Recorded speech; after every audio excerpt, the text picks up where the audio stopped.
What if a doctor told you, your child has lost the chance to ever live as a boy, but there's a solution, just raise him as a girl? It sounds like the plot of a dystopian novel. But this is real. This is the story of Bruce Reimer, a child turned into a psychological experiment. An experiment later called one of the cruelest of the 20th century. One that broke not just a family, but the very trust in science itself. John Money, professor at Johns Hopkins University. In the 1960s, he was a star in psychology.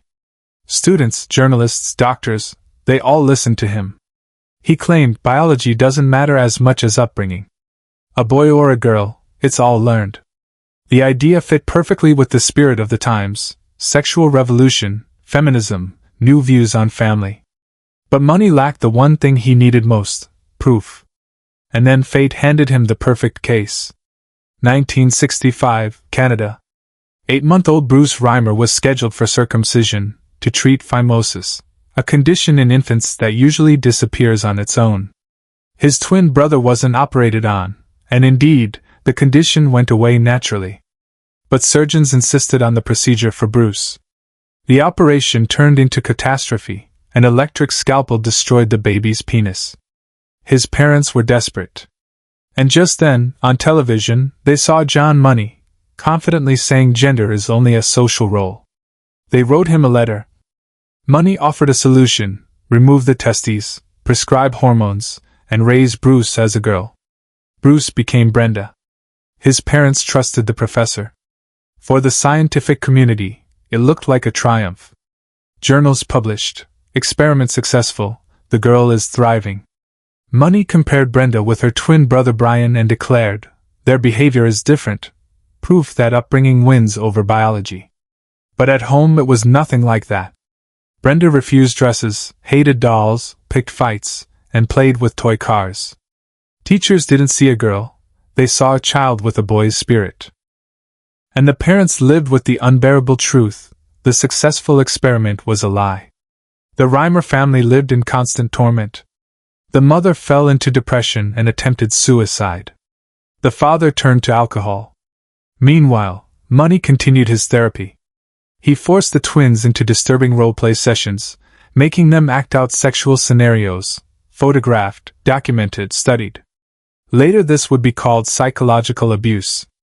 But at the time, his articles were celebrated. Upbringing is stronger than biology. The experiment proves it.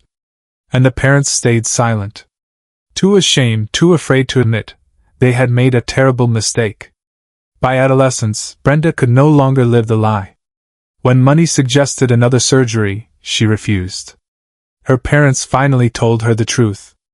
At 14, Bruce Brenda chose a new name, David, and began the long fight to reclaim himself: hormones, surgeries, and the struggle to live as who he truly was. In the 1990s, David married, raising 3 children of his wife as his own. For the first time, he felt a glimpse of normal life. Together with his brother, he spoke out. Psychologist Milton Diamond published the revelation. The successful experiment was exposed as a disaster. Money's theories crumbled. His career never recovered. But David's life never truly became happy. His twin brother Brian died from antidepressant overdose. It broke him. 2 years later, after divorcing his wife, David took his own life. He was only 38. The story of David Reimer entered medical and psychology textbooks. It became a case study in debates on gender, and a grim warning about how arrogance in science and medicine can destroy lives. Because it all began with an unnecessary surgery. A surgeon's mistake opened the door to a psychologist's experiment. Today, it is remembered as one of the cruelest experiments of the 20th century. And perhaps the clearest lesson: medicine must heal, and science must never play God. After David's death, his parents dedicated themselves to warning other families about the dangers of unnecessary medical interventions. John Money's family stayed largely out of the public eye, and his reputation remained overshadowed by the tragic experiment.